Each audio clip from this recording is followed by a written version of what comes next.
I combined NBA teams together to create only 15 teams in the NBA with all the best players. So what I did is I merged teams together. So like the first team in the conference and the last team in that conference are now merged into one team. For example, the Milwaukee Bucks, they've got merged with the Detroit Pistons. The records are based on last year standings. So they got Cade Cunningham, Bogdanovich, Jaden Ivey. So the Bucks, I mean, it kind of sucks for them because the Pistons suck. But they just got Damian Lillard, so I don't think they're too mad at this thing. The Sixers got merged with the Magic. They got all the Magic players: Paolo, Franz, Wendell Carter, Markelle Fultz, Cole Anthony, and more. So honestly, their team's looking pretty good. The Cavs get merged with the Wizards. Yeah, they kind of lose out as well because the Wizards pretty much stink, but they get Kuzma and Jordan Poole. It's all right. The Celtics do pretty well for themselves because they get to merge with the Hornets, who had obviously LaMelo, Terry Rozier, Miles Bridges. Very deep team now because that was what they're lacking after the Jrue Holiday trade. And this could be the best team in the league. The Los Angeles Clippers get merged with the Mavericks, so they get Luka Doncic, Kyrie Irving, and not much else, but that's all you really need. They now have a big four with a decent depth, so it's going to be crazy for the league. The Grizzlies, they get merged with the Rockets, so they get a lot of like decent players. They also get Dylan Brooks back in Memphis, so that'll be an interesting fit, obviously. But yeah, just a lot of bench pieces for the Grizz. The Hawks get merged with the Bulls, so two pretty mid teams in the East. They now turn into a pretty good one, honestly. DeMar DeRozan, Zach LaVine. There's not much defense on this team, but it'll still be a fun team nonetheless. So this one is interesting. So basically, since there's only 15 teams in each conference, it's not an even number. So one team's going to get the merge with the West. So I just did the middle team in each conference, and it ended up being Timberwolves and the Heat. So the Heat get pretty stacked here. Jimmy Butler, obviously, and then Anthony Edwards, Cat, Gobert, obviously still have Bam, so their big men are insane. The Kings get merged with the Blazers, so they get all their new additions on their team. The Knicks get merged with the Pacers, so Halliburton and Brunson, that'll be an interesting fit. I wonder if they play them side by side. This one's a really good one too. The Lakers, they get Shea. Obviously, that's a huge addition for them. And then some Giddey, some bench pieces, and then Jalen Williams. The Nets and Raptors, so this one's probably the worst team, honestly. Their best player is at 86, which honestly is kind of surprising that out of Siakam, Bridges, the best they can get is 86. I feel like Siakam's established himself as at least an 87 or 88. The Nuggets merge with the Spurs, so they get Victor Wembanyama to play alongside Jokic. That is going to be a great thing to watch as well. Very interesting fit there. The Suns add to their team. They much need some depth here, and they add that. They also get a starting center to replace Nurkic, who Kessler fits them very well. And obviously Markkanen can play. I mean, the point guard, they get Sexton and Clarkson. So, and this one also could be the best team. The Warriors merge with the Pelicans, so they get Zion, Brandon Ingram, and CJ, like, to add to their already great team. And that's gonna be it. So there's only 15 teams in the league right now, and it'll be a very interesting standings. We'll see the All-Star break for All-Star teams. So Giannis and Jokic are the captains, and here are all the All-Stars. The All-Star like one-time things are messed up because I replaced people, but yeah, nothing really too crazy, it looks like. So the scheduling is kind of weird with 15 teams. The Bucks play the Knicks 3 times in 5 days. And they also played the Hawks 3 Fridays in a row, or is that Saturdays? I don't know. So now playing with 3 other stars, Luka still wins the MVP award. Average pretty good numbers for playing with 3 other players that are really good at the ball. Victor still wins the Rookie of the Year. Cade Cunningham wins the 6th Man of the Year on the Bucks. Wow, interesting. Giannis Defensive Player of the Year. Kessler most improved in that starting role. I like to see that from him. And Dame was the Clutch Player of the Year. Wow. Giannis put up 21, 11, and about almost 6 on the year. Jokic's points went down, but even assists went down a little bit. I guess minutes probably are a little bit lower. Yeah. So wow, this is the playoff picture. There's only 8 teams? 4 from each conference. I mean, it makes sense, but I don't know. I wasn't really expecting this for some reason. It looks so strange. So the games are really even. The Celtics ended up being the worst team in the East? How? Look at this team, bro. They added depth. I don't know how. I guess maybe Horford. Why isn't Horford starting? There's no injuries on in this, so I don't know how he's not starting. The Nets make sense why they were bad. The Knicks weren't that great either. The Cavs, okay. The Heat went 500, which I'm kind of surprised by that. Their team looked pretty good on paper. And the Hawks are actually like a really good team. Almost got the 1 seed, but yeah, the Bucks make sense why they were good. The better conference is probably the West, and that's why I put an extra team in this one, because You know, it makes more sense to have a worse division. You want more teams in that one. But the West, I mean, the Suns were really bad. What? Okay, makes no sense. Same with the Nuggets. I mean, they didn't get that many additions.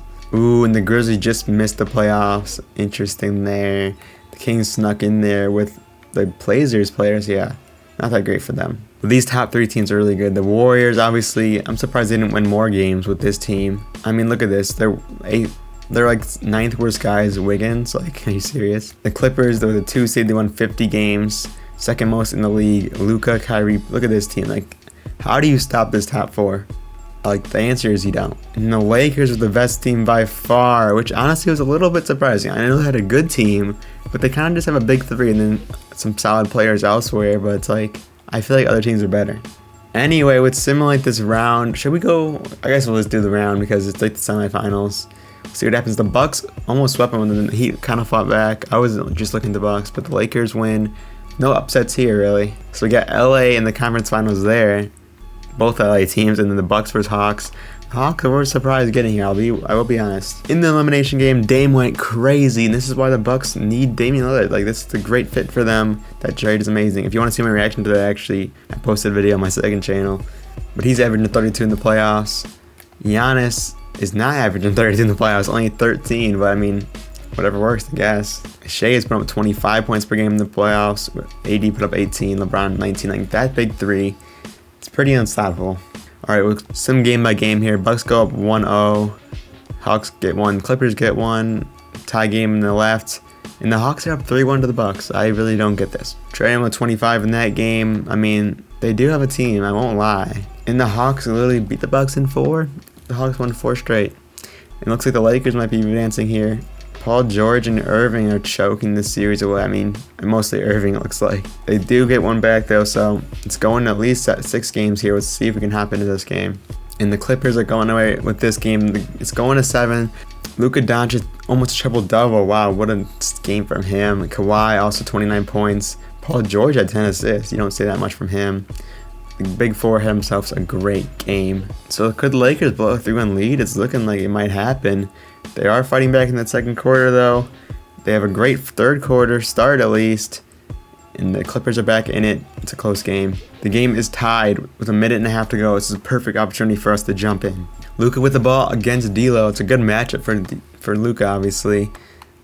Ooh, Kyrie in the corner. Oh, it's a splash. LeBron, what are you doing? That's your former teammate. You know he can hit that 3 ball. LeBron against Kyrie. This is a mismatch for LeBron. What is he doing with the ball? 5 seconds on the clock. LeBron gets in the post. That's what you want him to do against Kyrie, the smaller guy. Luka working against D'Lo. He finds Westbrook for 3. Bang. Oh my God. Westbrook is like the last person you want shooting that shot, but I mean, he hit it, so you can't really discredit him. Paul George is not in the game, though, for this team, so it is interesting. Looks like they just subbed him in as I said that. They actually take out Westbrook after he makes that clutch bucket. Giddey gets it to LeBron, who's guarded by Paul George. That is a better matchup for LeBron, but it doesn't matter. Oh my God, he just dunked on him. What a play from LeBron James there. Now they really need to stop. Come on, Lakers. Keep yourselves in this game. Kyrie going to the hoop. He finds Plumlee. Luka for 3. AD almost blocked that shot. What an awful look from Luka. Giddey now with the ball. Finds AD. D'Lo for mid-range. Oh my God, what are you doing? He greens it though. Wow. Kyrie with the ball. Giddey as his defender at the moment here. Let's see what he's going to do. He's dribbling out the clock. Plumlee with the screen. He finds Doncic in the post against D'Lo. This is a bad matchup. And oh my goodness. What were the Lakers thinking with that matchup? Is Shea? I think Shea's got to be fouled out of the game. Yeah, that's unfortunate for the Lakers. 3 seconds. They get the ball into D'Lo. Oh my God. D'Lo choked away this whole game. Wow. D'Lo is going to be hated by the Lakers fans for that performance in the clutch. Holy crap. LeBron gave it his all, so did AD. The big 2 played well. Shea, awful game, and he fouled out of that one. And that was early on, too. 23 minutes played only. So we have Hawks versus Clippers. I was not expecting the Hawks to be there. The Clippers, I kind of was expecting, though, so not too surprised with that one. Here's how they match up. I mean, the Clippers have a clear edge in almost every matchup. Luka versus Trae. I mean, Luka's just way bigger. Trae has, like, no defense, so it's not going to look good for that matchup, at least. Game 1, the Clippers do take it by 2. I probably should have hopped into that game. Kyrie led the way in points scored in that one. Game 2, the Clippers take that one as well, and they blow them out this time. Luka triple-double. And the Clippers are up 3-0. 2-point game there, so it's kind of close, but Luka another triple-double. Like, you can't stop this team, bro. This could be it, and it is. Luka Doncic average triple-double for the whole entire finals. 24 points per game, 11 rebounds, we're rounded up, 11 assists, 2 steals too, 44% from 3. What a series from Luka Doncic. And that game wasn't close either. Zach LaVine, wow, 2 for 12, 4 turnovers. But yeah, that's going to be it. I hope you guys enjoyed that video. If you did, be sure to drop a like and sub. I will see you guys in the next one. Thank you guys for the support. Peace.